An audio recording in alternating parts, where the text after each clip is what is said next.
Welcome my dear रॉकर्ट्स, कैसे हैं आप सभी। आज हम लेकर आए हैं 2014 में रिलीज हुई एक एक्शन सस्पेंस मूवी जिसका नाम है इन द ब्लड। शुरू करने से पहले दोस्तों चैनल को सब्सक्राइब, बेल आइकन को क्लिक और यूट्यूब का नोटिफिकेशन ऑन रखें। इंस्टाग्राम और फेसबुक पे आप हमें फॉलो कर सकते हैं। अब चलते हैं इस बेहतरीन मूवी के अंदर। मूवी की शुरुआत होती है 2002 में ब्रिजपोर्ट कनेक्टिकट में। आधी रात को 14 साल की लड़की जिसका नाम एवा है वो घबरा कर उठती है। उसे कोई बाहर से आवाज आती है। फिर उसे अपने पिता की बात याद आती है कि तुम हमेशा खुद पर भरोसा करना, क्योंकि ऐसा भी दिन आ सकता है जब मैं तुम्हारे साथ न रहूं। इस बात को सोचते हुए वो धीरे से बाहर जाकर देखती है तो उसके पिता, जो कि नशीले पदार्थों में डील करने वाले गैंगस्टर हैं, उन्हें मास्क पहने हुए दो आदमी मार डालते हैं। लेकिन वो घबराती है, भागती नहीं है, बल्कि शॉटगन उठाकर उन दोनों कातिलों को भून डालती है। और अब 12 साल के बाद दिखाते हैं कि एवा, जो कि नशीले पदार्थों और शराब की खूब आदी हो गई है, वो अभी उस आदत से बाहर नहीं निकल पाई और अब अर्लिंगटन के एक अमीर आदमी से शादी कर रही है जिसका नाम है डेरेक। दरअसल ये दोनों अल्कोहलिक्स एनोनिमस की एक मीटिंग में पहली बार मिले थे और उन्हें एक दूसरे से प्यार हो गया। डेरेक के पिता को इनका रिश्ता पसंद नहीं था, लेकिन बेटे की मर्जी के आगे वो कुछ नहीं कह पाए और शादी के लिए मान गए। शादी के बाद दोनों हनीमून के लिए कैरिबियन आइलैंड पर जाते हैं, जहाँ डेरेक के पेरेंट्स का एक समर हाउस है।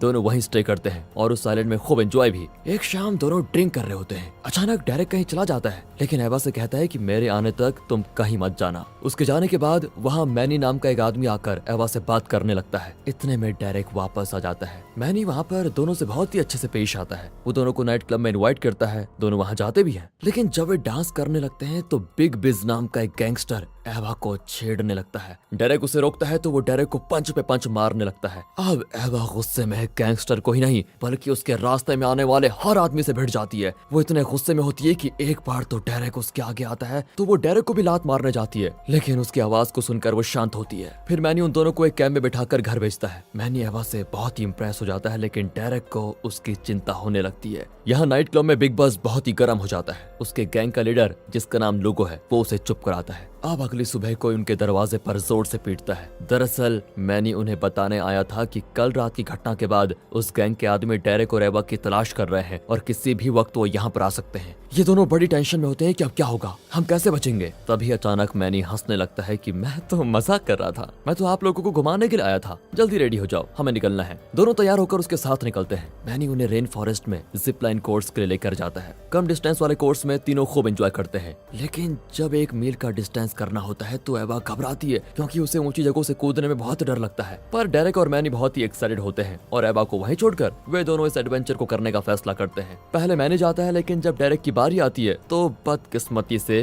बीच में ही उसका स्ट्रैप टूट जाता है। वो हाथों और पैरों से केबल को पकड़ लेता है। एवा बहुत डर जाती है। इतने में मैनी वापस आता है तो एवा को थोड़ी तसल्ली होती है कि ये बचा लेगा, लेकिन डेरेक फिसलकर नीचे गिर जाता है। एवा नीचे जंगल की ओर भागती है, जहाँ वो देखती है कि डेरेक का पैर टूट गया है। वो बेहोश हो चुका था, लेकिन जान को खतरा नहीं था। इतने में वहाँ पर एम्बुलेंस पहुँचती है और वे डेरेक को हॉस्पिटल लेकर जाते हैं। एवा भी साथ जाना चाहती है, लेकिन वे बिना सर पैर का कोई कारण बताते हैं कि इंश्योरेंस पॉलिसी में ये अलाउड नहीं है। एवा कहती है कि अरे कम से कम मुझे हॉस्पिटल का नाम तो बता दो जहाँ मेरे पति को ले जा रहे हो। फिर वे एक हॉस्पिटल का कार्ड देते हैं। एवा किसी से बाइक लेकर एम्बुलेंस का पीछा करती है, लेकिन रास्ते में वो एक गाड़ी से टकराकर गिर जाती है और एम्बुलेंस हो जाती है मिस। पर शुक्र है उसके पास हॉस्पिटल का कार्ड है। वो तुरंत उस हॉस्पिटल पहुंचती है, पर वहाँ पता चलता है कि डेरेक को तो यहाँ पर लाया ही नहीं गया है। एवा अपने पति की फोटो दिखाकर इमरजेंसी एडमिशन रिकॉर्ड्स भी चेक करवाती है, पर उसमें भी डेरेक का कोई रिकॉर्ड नहीं होता। अब एवा को डर लगने लगता है कि दाल में कहीं कुछ काला तो नहीं, शायद उन लोगों ने गलत हॉस्पिटल का कार्ड दे दिया होगा। ये सोचकर एवा पास के एक और हॉस्पिटल में जाकर चेक करती है।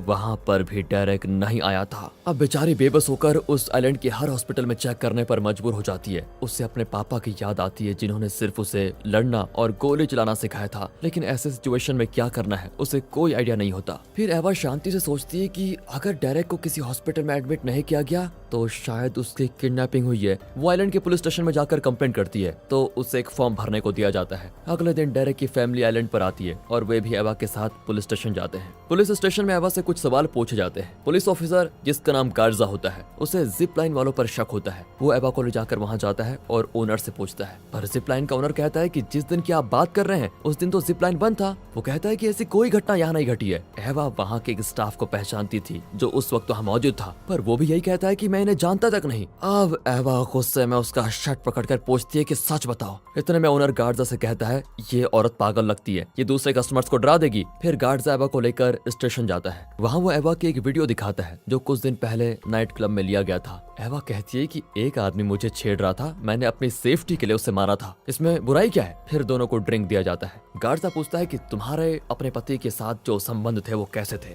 एवा कहती है कि क्या संबंध, हम एक हैप्पी कपल थे और क्या। गार्जा हंसकर कहता है कि मुझे विश्वास नहीं हो रहा। वो कहता है कि डेरेक की सारी प्रॉपर्टी की इकलौती नॉमिनी सिर्फ आप है। अब एवा चिढ़ जाती है कि अगर आपकी प्रॉपर्टी होती तो क्या आप उसमें अपनी वाइफ को नॉमिनी नहीं बनाते? किसे बनाते हैं? मुझे नहीं लगता कि आप ढंग का कोई इन्वेस्टिगेशन भी करेंगे। अब मुझे खुद ही अपने पति का पता लगाना होगा। ये कहकर वो उठकर चली जाती है। डेरेक के पेरेंट्स की मदद से एवा कई जगहों पर डेरेक का मिसिंग पोस्टर लगाती है। वो खुद भी जगह जगह जाकर लोगों से पूछताछ करती है। अब एक रात इस पूछताछ के दौरान एवा एक कार को देखती है जिसमें बैठा आदमी बिल्कुल डेरेक जैसा लगता है। एवा उस कार के पीछे भागती है और जब वो कार रुकती है तो उसके अंदर डेरेक नहीं कोई और ही होता है। एवा उससे माफी मांगकर फिर लौट आती है। अब वो रियलाइज करती है कि उसने सारा दिन कुछ नहीं खाया। फिर वो अपने ससुर से पूछती है क्या डेरेक के किडनैपर्स का कोई कॉल वगैरह कुछ आया, पर वो अलग ही एवा की बहुत इंसल्ट करते हैं कि तुम खुद मेरे बेटे की प्रॉपर्टी के लिए कोई ड्रामा कर रही हो। एवा से रहा नहीं जाता। वो कह देती है कि मैं डेरेक से बहुत प्यार करती हूँ। यहाँ तक कि वो ससुर को बहुत भला बुरा कहकर चली जाती है। अगले दिन डेरेक की फैमिली वहाँ से चली जाती है और लगता है वे मान चुके हैं कि एवा ने प्रॉपर्टी के लिए डेरेक को मार डाला। पर डेरेक की बहन एवा को हिम्मत देती है कि डेरेक जल्द ही मिल जाएगा। उनके जाने के बाद एवा वापस जिप लाइन जाती है जहाँ वो फिर उस स्टाफ से बात करती है, पर वो अब भी एवा को ठीक से जवाब नहीं देता। अब एवा एक खतरनाक कदम उठाती है और जानबूझकर उसे पकड़कर जिप लाइन में अपने साथ खींच कर लेकर जाती है। वो एवा के पैर पकड़कर लटक रहा होता है। एवा डराती है कि अगर तुमने सच नहीं बताया तो बस 2 लात मारूंगी और तुम भी डेरेक की तरह गिर जाओगे। अब वो सच बताने लगता है तो एवा उसे रिकॉर्ड कर लेती है। उस वीडियो को लेकर वो पुलिस स्टेशन जाती है और गार्जा को दिखाती है, लेकिन एक्शन लेने के बजाय गार्जा कहता है कि ये अमेरिका नहीं है जो तुम डरा धमका कर किसी का कन्फेशन ले लो। वो उल्टा अपने 2 ऑफिसर से कहकर एवा को जबरदस्ती एक बोट में उसी आइलैंड से बाहर भेज देता है। बोट में एवा पुलिस ऑफिसर से कहती है मुझे बाथरूम जाना है, पर वो कहता है कि मुझे हर वक्त तुम पर नजर रखने का ऑर्डर दिया गया है। ये कहकर वो विमेंस बाथरूम में जाता है, लेकिन एवा वहाँ पर उस पर अटैक कर देती है और उससे हथकड़ी की चाबी चुराकर खुद को आजाद कर लेती है। वो मेन डेक पर आकर बोट से जंप कर देती है। फिर वो स्विम करके वापस उसी आइलैंड में पहुंच जाती है। वो किसी भी तरह अब अपने पति को ढूंढना चाहती है, फिर चाहे उसे उसके लिए कुछ भी क्यों ना करना पड़े। अगर एवा की हिम्मत, उसका डिटर्मिनेशन आपको पसंद आया है दोस्तों तो वीडियो को लाइक जरूर कीजिए। वो वहाँ नहाकर किसी और के कपड़े चुराकर पहन लेती है और फिर से डेरेक की तलाश में निकलती है। वो मैनी का पता लगा लेती है और उसे खूब मारती है। फिर वो एक लोगों को दिखाकर उसके बारे में पूछने लगती है। वो उस लोगों के बारे में तो बताता है, लेकिन कहता है कि डेरेक के साथ क्या हुआ ये मैं नहीं जानता, पर मैं तुम्हारी मदद करने को तैयार हूँ। वो एवा को अपने घर लेकर जाता है और अपनी माँ से मिलवाता है। वो एवा के रहने के लिए अपना कमरा भी दे देता है। अगली सुबह वो एवा को आसपास की जगहों पर लेकर जाता है और वे उस आदमी के बारे में पूछताछ करते हैं जो उस दिन एम्बुलेंस चला रहा था। फिर वे एक जगह पहुंचते हैं जहां मुर्गों को लड़ाया जाता है और वहां के सभी लोगों की वीडियो ये शूट कर लेती है। फिर उस वीडियो में वो उस आदमी को पहचानने की कोशिश कर रही होती है। तभी वो देखती है कि वो एक लड़की को लेकर बाहर निकल रहा है। वो अकेली ही उस आदमी का पीछा करने लगती है। उसे फॉलो करते हुए एवा एक स्लम में पहुंचती है। एवा उसे मिस कर चुकी थी, लेकिन अचानक वो एवा पर अटैक कर देता है। फिर एवा के बारे में हम तो जानते ही हैं, वो मार मार कर उसका बुरा हाल कर देती है। फिर उसे एक जगह बांधकर उससे सच उगलवाने की कोशिश करती है और वो कहता है कि मैं कुछ नहीं जानता, मेरे भाई को सब पता है। साथ ही वो अपने भाई का नाम बता देता है। तो एवा उसे कॉल करती है। उसका भाई आता है, लेकिन वो एवा पर अटैक कर देता है। ये तो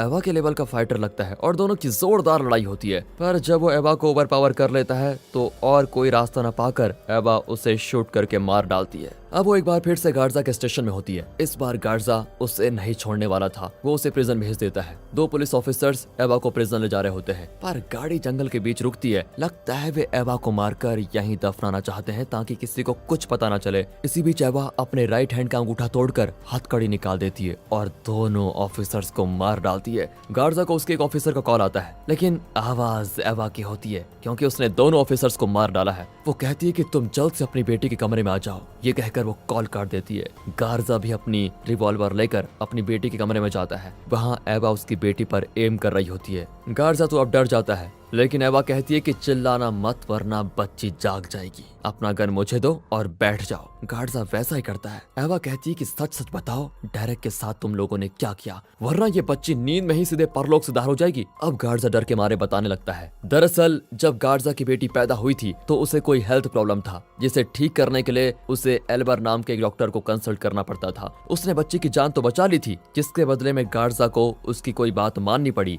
एवा कहती देखो मुझे तुम्हारी इमोशनल इमोशनल कहानी सुनने में कोई दिलचस्पी नहीं है, बस इतना बताओ कि डेरेक कहाँ है और उसके साथ तुम लोगों ने किया क्या। गार्जा कहता है कि डेरेक को डॉक्टर एल्बर के पास छोड़ा गया है, पर एल्बर ने डेरेक की टूटी हड्डियों का ट्रीटमेंट करते हुए गलती से डेरेक की एक आर्टरी पंक्चर कर दी है। उसके बाद वो डेरेक को बचा नहीं पाया और डेरेक की मौत हो गई। एल्बर का मुझ पर इतना बड़ा एहसान था कि जब उसने कहा कि तुम डेरेक की मौत के बारे में किसी को मत बताना, तो मैं ना नहीं कर पाया। मेरे कहने पर ही हॉस्पिटल स्टाफ और आई विटनेस ने ये बयान दिया कि किसी ने कुछ नहीं देखा। एल्बर नहीं चाहता था कि तुम्हें पता चले, क्योंकि अगर तुम अमेरिका सरकार से कंप्लेंट करती तो वो लोग एल्बर का मेडिकल करियर ही बंद करवा देते और उस पर ऊपर से केस भी चलता। अब ये सुनकर एवा को इतना गुस्सा आता है, वो कहती है तुम खुद को गोली मार दो, लेकिन गार्जा विनती करता है कि गोली की आवाज से मेरी बेटी जाग जाएगी। एवा कहती है ठीक है, तो तुम ये मेथड अपना लो। ये कहकर वो एक छोटा सा नाइफ पकड़ाती है। अगले सीन में दिखाते हैं कि एवा वहाँ से निकल रही है और गार्जा मर गया है, लेकिन ऐसे जैसे उसने खुदकुशी कर ली हो। एवा को अपने सवालों का जवाब तो मिल चुका है, लेकिन क्या फायदा,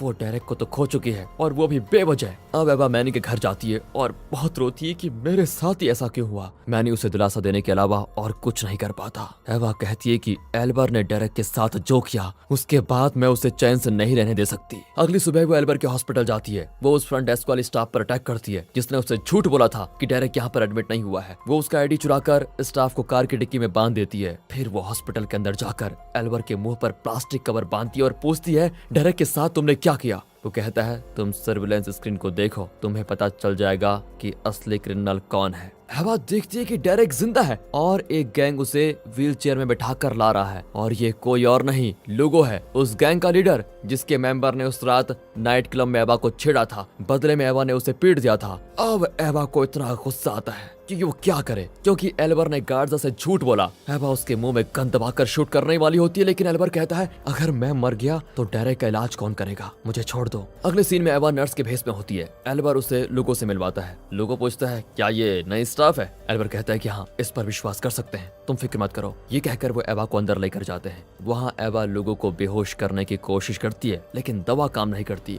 अब लोगों को एवा पर शक होने लगता है, लेकिन इतने में एवा अपनी गन निकालकर लोगो और उसके आदमियों को अपने कंट्रोल में कर लेती है। वो लोगों पर गन पॉइंट करती है और पूछती है सच बताओ वरना शूट कर दूंगी। लोगो बताता है कि मुझे एक रेयर टाइप का कैंसर है जिसे मल्टीपल मियोलोमा कहा जाता है, इसीलिए मैंने एल्बर को एक मोटी रकम दी और एक ऐसे डोनर को अरेंज करने को कहा जो मुझे अपना बोन मैरो दे सके। जब एल्बर को पता चला कि डेरेक एक सुटेबल डोनर है तो उसने तुरंत मुझे बता दिया डेरेक के बोन मैरो से मेरा कैंसर ठीक हो सकता है। पर एवा उसकी कोई बात सुनने को तैयार नहीं होती और डेरेक को वहाँ से बाहर लेकर चली जाती है। एवा और डेरेक वहाँ से बचने की कोशिश करते हैं, लेकिन लोगों के आदमी उन पर गोलियों की बौछार कर देते हैं। फिर भी वे किसी तरह वहाँ से बच निकलते हैं। मैनी उनकी मदद करता है, यहाँ तक कि उस आइलैंड के बच्चे लोगों और उसके आदमियों पर कुछ चीजें फेंककर उन्हें रोकने की कोशिश करते हैं। एवा, मैनी और डेरेक भागकर एक गांव पहुंचते हैं। गांव वाले उन्हें एक जगह सेफ रहने को कहते हैं और लोगों के आदमियों से लड़ने लगते हैं। आखिर लोगो एवा को पकड़ लेता है और दोनों का 1-on-1 फाइट होती है, लेकिन एवा की स्किल्स तो हमें पता ही है, वो लोगों को लॉक कर देती है। गांव वाले चीयर करते हैं कि लोगों को मार डालो, खत्म कर डालो, लेकिन तभी वहाँ पर बिग बस आता है और एवा से चाकू लेकर खुद ही लोगों को